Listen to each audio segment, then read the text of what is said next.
नमस्कार, live Y news tonight के आज के इस अंक में आपका स्वागत है। मैं हूं आपके साथ रिचा चन्ना। न्यूज टुनाइट में हम नजर डालते हैं दिन भर की गतिविधियों पर। तो आइए शुरू करते हैं आज दिन भर की बड़ी खबरों से। कांग्रेस प्रदेश अध्यक्ष गुलाम अहमद मीर ने फिर की स्टेटहुड की बात, कहा अभी चुनाव के लिए नहीं है हालात।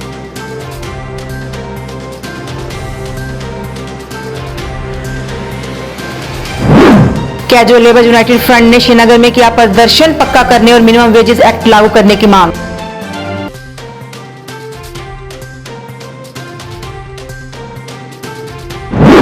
बारामूला में जियारत बाबा ऋषि को भी खोलने की लोगों ने की मांग, कहा सभी हिदायतों का होगा पालन।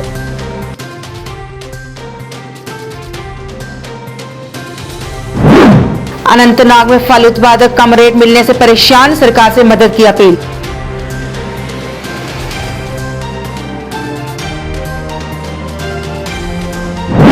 और कम्युनिटी हेल्थ सेंटर आरएसपुरा के बाहर डिलीवरी होने के मामले को लेकर कांग्रेस ने किया प्रदर्शन, दोषी स्वास्थ्य कर्मियों के खिलाफ कड़ी कार्रवाई की मांग।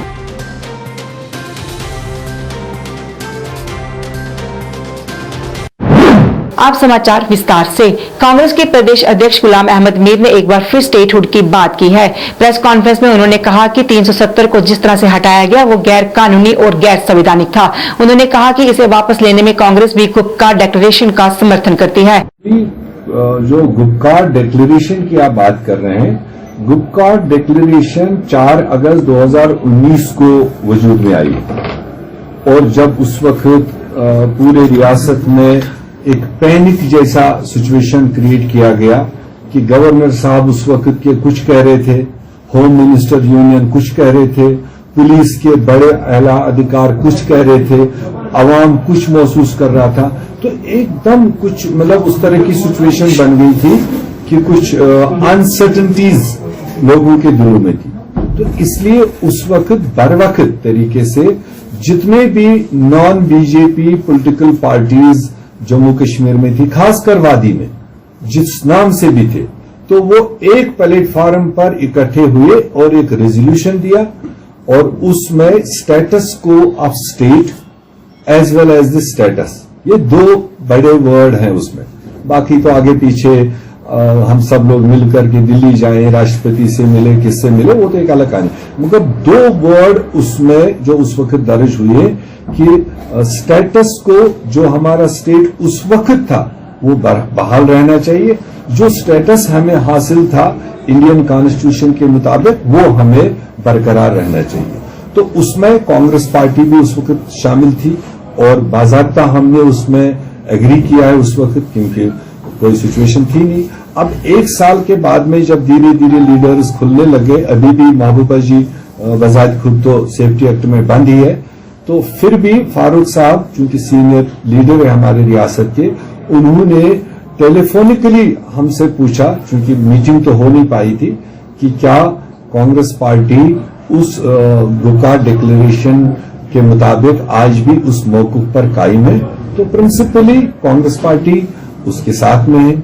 हम तो on the floor of parliament हमारे जो लीडरों ने बोला, आजाद साहब ने बोला और बड़े बड़े कानूनदानों ने बोला, आज भी बोलने के लिए तैयार है कि भाई जो तरीक़ेकार सेंट्रल गवर्नमेंट ने इख्तियार किया जम्मू कश्मीर के स्टेट को डाउनग्रेड यूटीज में बांटने का और जो स्टेटस जिस तरीके से यहां का लिया, ये टोटल अनपार्लियामेंट्री, अनकॉन्स्टिट्यूशनल, अनडेमोक्रेटिक, ये हमने पहले दिन से कहा, आज तक कह रहे हैं। उन्होंने चुनाव पर पूछे सवाल पर कहा कि फिलहाल सरकार को ऐसे कदम उठाने चाहिए जिससे कि जम्मू कश्मीर में अमन कायम हो सके, लेकिन जिस तरह से अभी मौजूदा हालात हैं ऐसे में चुनाव की स्थिति नजर नहीं आती। मीर ने इस मौके पर मीडिया से कई और मुद्दों पर भी बात की। वो अब आज की सेंट्रल गवर्नमेंट पर है, जब वो एक तरफ कहते हैं कि हम पॉलिटिकल प्रोसेस शुरू करना चाहते हैं, पॉलिटिकल पार्टीज एक्टिविटी शुरू करें, कोई नहीं रोक रखा है, मगर दूसरी तरफ से आप देखें ना, आपके सामने मेरे डिस्ट्रिक्ट प्रेसिडेंट के घर में हादसा हुआ यहां श्रीनगर में। 2 घंटे से मैं मथाई कर रहा हूं सिक्योरिटी फोर्सेस को बताने के लिए कि मैं उसके घर में ताजियत जाना चाहता हूं, तो ताजियत के लिए अलाउ नहीं कर रहे हैं, तो पॉलिटिकल एक्टिविटीज हम सड़क पर करें तो कैसे मुमकिन। तो इसलिए इन सारी चीजों को दिल्ली सरकार को देखना होगा कि कैसे इस खित्ते में अमन हो, हेल्दी पॉलिटिकल एक्टिविटीज हो, तब जाकर कहीं आगे कोई चुनाव की बात सोच सकता है। आज के दिन पर तो अभी लगता नहीं कि कोई चुनाव जैसी सिचुएशन। कैजुअल लेबर्स ने उन्हें पक्का करने और मिनिमम वेजेस एक्ट लागू करने की मांग को लेकर श्रीनगर में प्रदर्शन किया। उनका कहना है कि इन मांगों को लेकर काफी समय से संघर्ष चल रहा है, लेकिन उन्हें केवल आश्वासन ही मिला। उन्होंने उनकी मांगे जल्द पूरा करने की अपील की।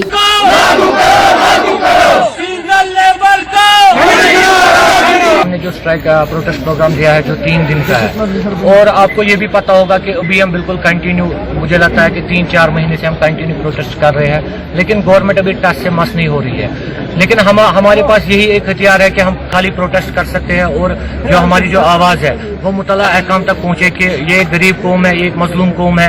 यहाँ के जो कैजुअल लेबर्स है, यहाँ के जो सीजनल लेबर्स है, यहाँ के जो CPW वर्कर्स है, यहाँ पे जो भी आर्जी मुलाजिमीन है 61,000 के करीब, हम चाहते हैं कि इनकी जो गवर्नमेंट ने जो अभी तक इनकी पॉलिसी कोई फ्रेम नहीं किया है, हम चाहते हैं कि एक पॉलिसी फ्रेम हो जाए यहाँ के कैजुअल, यहाँ के सीजनल के लिए एक रेगुलराइजेशन पॉलिसी यहाँ फ्रेम हो जाए। और उसके साथ साथ हम ये भी चाहते हैं, जिसमें हम ज्यादा जोर दे रहे हैं, कि एक मिनिमम वेज एक्ट आया था जम्मू कश्मीर में, जो कि अभी तक चंडीगढ़ में, दिल्ली में जो मिनिमम वेज एक्ट लागू हुआ है, लेकिन जम्मू कश्मीर यूटी में अभी तक वो इम्प्लीमेंट नहीं हुआ है। हम ये भी चाहते हैं कि वो जो मिनिमम वेज एक्ट है वो यहाँ जम्मू कश्मीर में वो भी इम्प्लीमेंट हो।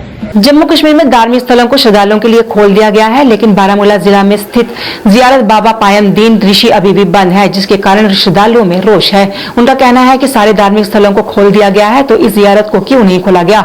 उनका कहना है कि दूर दूर से इस जियारत में लोग आते हैं, लेकिन बंद होने के कारण उन्हें वापस लौटना पड़ता है। उन्होंने प्रशासन से इस जियारत को भी जल्द खोलने की अपील की और आश्वासन दिया कि प्रशासन की सभी हिदायतों का पालन किया जाएगा। मेरी फैमिली भी साथ है, हम 1 साल के बाद लॉकडाउन से रहा होंगे, तो गवर्नमेंट ने ऐलान कर दिया कि हमने सब जियारतें खोल दी है। तो यहाँ हम देख रहे हैं कि यहाँ इतना बड़ा ताला लगा है, तो कौन सी जियारत खोल दी है। हम इतने आए हैं, यहाँ सोशल डिस्टेंस भी है, हर एक चीज है। हम गवर्नमेंट से अपील करते हैं कि ये बाबा ऋषि की जियारत खोल दे, कि हम दूर दूर से आए हैं जियारत के लिए। इतने बड़े ताले लगे हैं, फिर गवर्नमेंट क्यों ऐलान कर दिया कि हमने ये खोला है वो खोला। एक्चुअली जो हम वक्फ बोर्ड की बात करेंगे तो वक्फ बोर्ड ने अपनी ओर से SOP जारी किए हैं, तो उन्हें इजाजत दिया खोलने के लिए, लेकिन हमारे जो डिस्ट्रिक्ट एडमिनिस्ट्रेशन है अभी तक उन्होंने SOPs नहीं निकाली हैं।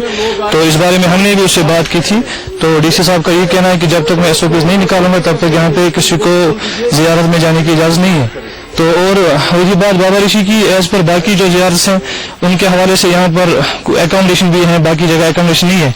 तो हमने भी उनको सजेस्ट किया था कि यहाँ पे SOPs निकालो कि दिन को यहाँ आप लोगों को कमरे में बैठने दीजिए और नाइट स्टे बंद कर लीजिए, क्योंकि जैसे कोविड है उसमें हम भी आपका साथ देंगे।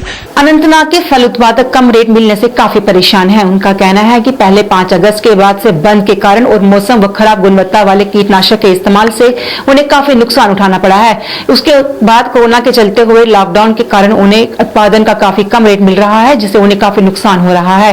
उन्होंने कहा कि इस साल फल उत्पादक काफी परेशान रहे हैं, लेकिन सरकार का उनकी तरफ कोई ध्यान नहीं दिया जा रहा। का मार्केट जो कोविड की वजह जिस तरफ हो गया, तो जो तालमेल था वो पूरा अभी नहीं जा रहा है। और दूसरी तरफ से जो गवर्नमेंट हार्टिकल्चर डिपार्टमेंट इसके साथ मुंसलिक है, वो इसमें पूरा तवज्जो नहीं दे पा रहा है। क्योंकि कोविड की वजह से मुलाजिम भी ड्यूटी नहीं आ रहे थे, और जिसकी वजह से उनकी मिसमैनेजमेंट है। अब गाँव में भी लोग खुद ब खुद मंडियाँ खोल रहे हैं, कोई ये नहीं देख रहा है कि ये पेमेंट उनकी सेफ है या नहीं है, वो अपने ही रेटें लगा रहे हैं।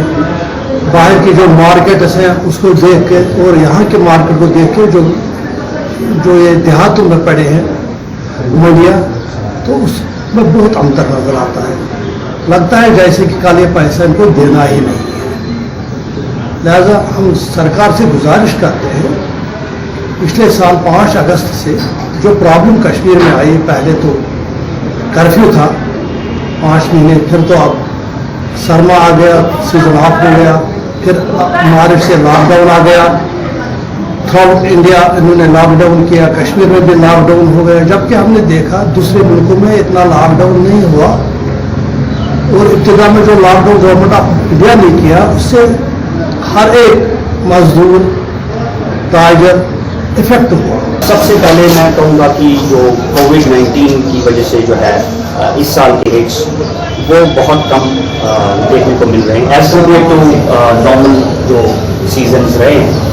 और उसके बगैर यहाँ पर क्लाइमेटिक कंडीशंस जो इस साल रहे, और उसके बगैर मान के चलिए आप जो सब स्टैंडर्ड पेस्टिसाइड्स इस्तेमाल इस साल किए गए, नकली अद्वियात का ज़्यादा इस्तेमाल किया गया, उसकी वजह से जो almost I can say 60 to 70% जो है वो इफेक्ट प्रोडक्शन पे पड़ा है, एप्पल प्रोडक्शन पे पड़ा है। तो इससे बहुत बड़ा जो है बुरा असर ग्रोवर्स पे आया है। कोविड-19 की वजह से इस साल जो रेट्स इनिशियल स्टेज पे जो एक्सपेक्टेड थी वैसे नहीं मिल रहे हैं, तो एक बहुत बड़ा झटका जो है ग्रोवर्स को मिल रहा है। सरकार को इस बारे में जो है बिल्कुल गौर पेश करना चाहिए, और जैसे कि मार्केट इंटरवेंशन स्कीम्स है वो लॉन्च करनी चाहिए, ताकि ग्रोवर्स को जो है कुछ न कुछ मुआवजा मिले। म्युनिसिपल कमेटी भद्रवाह के सफाई कर्मचारियों ने काम छोड़ हड़ताल के चलते प्रदर्शन किया और सरकार से उन्हें पक्का करने की अपील की। सफाई कर्मचारी यूनियन के प्रधान मोहम्मद अब्बास का कहना था कि उनकी मांगे पूरा करने के लिए कई बार आश्वासन दिया गया, लेकिन उनकी मांग पूरी नहीं की गई। उन्होंने उन डेली वेजेस को जल्द पक्का करने की मांग की जिन्हें काम करते हुए 60 साल पूरे हो चुके हैं। उन्होंने कहा कि अगर उनकी मांग पूरी नहीं हुई तो हड़ताल जारी रहेगी।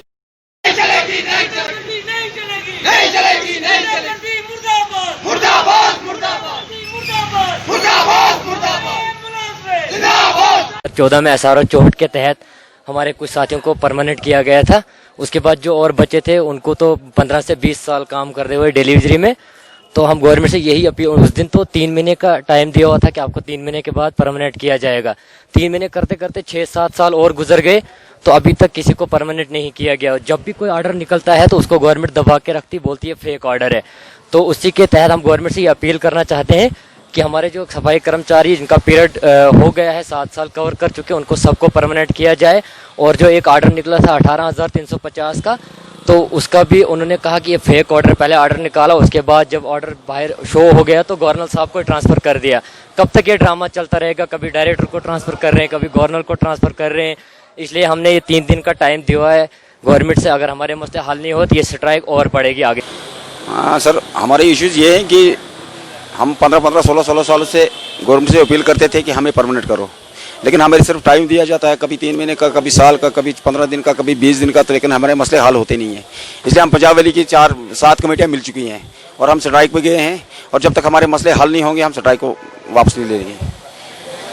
पहले तो हमने 3 दिन का टाइम दिया इनको, अगर 3 दिन में इन्होंने हमारे कुछ नहीं किया तो उसके बाद हफ्ते के बाद हम स्ट्राइक पे आ जाएंगे और बीवी बच्चों को लेके आ जाएंगे। हमारी गवर्नर साहब से बात क्या करनी, उन्होंने पहले हमें टाइम दिया था कि आपको हम 3 महीने में परमानेंट कर देंगे, लेकिन उनके बाद उन्होंने इस्तीफा देके वहाँ पे दूसरे गवर्नर साहब आ गए हैं। अब उनका क्या है क्या नहीं वो उनको डिसाइड करना है। बारामूला में बना फुटब्रिज जो 2014 में बाढ़ में बह गया था और पूरी तरह से नष्ट हो गया था, के निर्माण का काम अब सितंबर के अंत तक पूरा हो जाएगा। स्थानीय लोगों का कहना है कि इस पुल के ना होने से आने जाने में काफी मुश्किलों का सामना करना पड़ता था, लेकिन अब इस पुल के बनने से उन्हें काफी राहत मिलेगी। इस पर स्थानीय मार्केट के अध्यक्ष अब्दुल हमीद ने कहा कि 2018 में इस पुल के निर्माण का काम शुरू हुआ था और इसका काम काफी तेज गति से चल रहा है, जिसके लिए इसका काम कर रहे ठेकेदार व अन्य कर्मचारी प्रशंसा के पात्र हैं। उन्होंने कहा कि इस पुल का निर्माण पूरा होने से कई तरह की परेशानियां हल हो जाएंगी। प्रॉब्लम गो सज वह लगे अत काम रेत खट बस गोस तैयार बड़ मुश्किलात गम पुल आवन जावन वारिया मुश्किल 10-20 रुपये लगान नावन गई आसाइश तो साथ दिया। मैं उनका भी काफी शुक्रगुजार ज्यादा है वो इकबाल मार्केट उनको, क्योंकि हमने बार बार अपनी दुकानें बंद की, बार बार दुकानें बंद करने के बावजूद हमें एडमिनिस्ट्रेशन को ये ललकारा इसलिए कि हमें ये पुल बनना चाहिए। क्यों लगता है अगले महीने में इंशाल्लाह 15 सितंबर तक ये बहाल हो जाएगी इंशाल्लाह। काम तो इसका चल रहा है अभी भी, इंशाल्लाह 10-15-20 दिनों का काम बाकी है। हमें ये एहसास है कि इंशाल्लाह 15 तारीख तक, अगले महीने के 15 तारीख तक ये कंप्लीट हो जाएगा। भगवती नगर के सेक्टर 1 के स्थानीय लोग क्षेत्र में पानी की निकासी न होने से काफी परेशान हैं। उनका कहना है कि निकासी न होने से कई बार बारिश का पानी घरों में आ जाता है और सामान भी खराब हो जाता है। उन्होंने कहा कि कई नालियों का मलबा भी घरों में आ जाता है, जिससे उन्हें परेशानियों का सामना करना पड़ता है। लोगों ने कहा कि कई बार निकासी की मांग की गई है, लेकिन उनकी मांग पूरी नहीं हुई, जिससे उनकी ये समस्या भी हल नहीं हुई। उन्होंने प्रशासन से परेशानी की तरफ ध्यान देने की मांग की। हमारी एक ही दिक्कत है, ये एक रेन वाटर बाउल बन चुका है हमारा sector 1 of Bhagwati Nagar approved, जो अप्रूव्ड है इसके ऊपर कोई भी ध्यान नहीं दिया जा रहा है। मेरी एडमिनिस्ट्रेशन से एक ही रिक्वेस्ट है, मैं कुछ नहीं कहना चाहता हूँ, और हमें यहाँ पे पानी का कोई एग्जिट निकाल दे, कोई टीम भेजे यहाँ पे, यहाँ ये पानी निकलेगा कैसे हमारे सिरे से? जो भी पानी होता है सब मकानों के प्लिंथों में जा रहा है, कहीं कोई बाहर एग्जिट नहीं है, सब मकानों में कमरों में जा रहा है। फिर पानी जब उतरता है वो कहाँ जाता है? वो सब मकानों के प्लिंथों में जा रहा है, जिससे प्लिंथ कमजोर हो रही है मकान की यहाँ पे हो रही है। सिर्फ एग्जिट ही नहीं, कोई पानी नहीं है। हमें वी नीड एग्जिट, हमें कुछ नहीं चाहिए, हमें पानी का निकालने का कोई रास्ता दिखाए।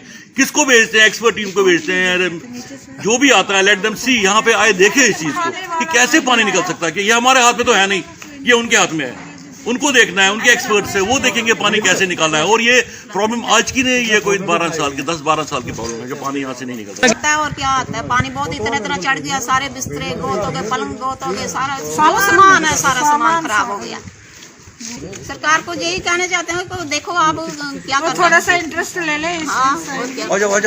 बहुत ज्यादा दिक्कतें आ रही हैं, पानी बार बार अंदर आ रहा है, सफाई की बड़ी प्रॉब्लम है। जब भी ऊपर से सारा जो मलबा वगैरह आता है वो रुक जाता है यहाँ, उसकी वजह से ये होता है कि पानी ओवरफ्लो करता है। वो हम 2 मकान बिल्कुल साथ ही हैं सड़क पे, वो पानी सारा अंदर आता है, सारा पानी अंदर। और रात को हम 12 बजे सोए थे, पता ही नहीं, बारिश आई। उस दिन नहर भी इन्होंने छोड़ी,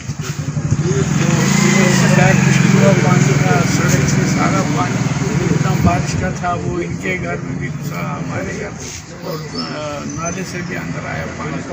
रात को 12-12 कितनी दिक्कत होती है, बहुत गंदा पानी। मुहर्रम के सिलसिले में इमाम बारगाह सुरनकोट में अंजुमाने जाफरी द्वारा आयोजित मजलिस अज़ा कार्यक्रम बड़े उत्साह के साथ मनाया गया। इस अवसर पर प्रेस से बात करते हुए बताया गया कि मजलिस अज़ा कार्यक्रम सामाजिक दूरी के मानदंडों और दिशा निर्देशों के साथ आयोजित किया गया और प्रशासन की सभी हिदायतों का पालन किया गया। एक दौलत है जो अल्लाह कहता है कि मैं एक के बदले में 10 दे दूंगा।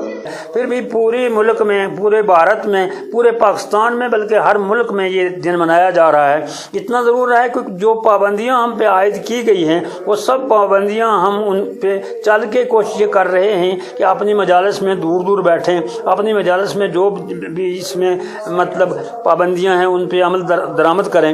और इसी सिलसिले में हमारी ये कोशिश है कि 7 मुहर्रम को छोटा सा जुलूस होगा, उसमें भी ऐसा ही सिलसिला होगा। उसके बाद 9 मुहर्रम को सुरनकोट में जुलूस निकलता है, उसमें भी पिछले साल भी कुछ मजबूरियां थीं जिसके तहत हमने जुलूस निकाला। इस साल भी उन्हीं मजबूरियों के तहत, क्योंकि बीमारी का आलम ज़्यादा आ गया है, वबा बढ़ गई है पूरे भारत में, ये सारे मुल्क में ये वबा बढ़ गई है। तो हर इंसान की यही कोशिश है कि इसको इस पाबंदी से, इस एहतियात से मनाया जाए ताकि इस वबा से परेशान न हो। जम्मू में द्रुवड़ी का व्रत बड़े धूमधाम से मनाया गया। इसमें महिलाओं ने नहर पर जाकर अपने कुलदेवता की पूजा अर्चना की और अमन शांति की दुआ की। महिलाओं का कहना था कि इस व्रत में पानी के किनारे कुलदेवता की पूजा की जाती है और रोड व काले चने चढ़ाए जाते हैं। उन्होंने कहा कि पूजा के दौरान अमन शांति और कल्याण की दुआ किया जाती है।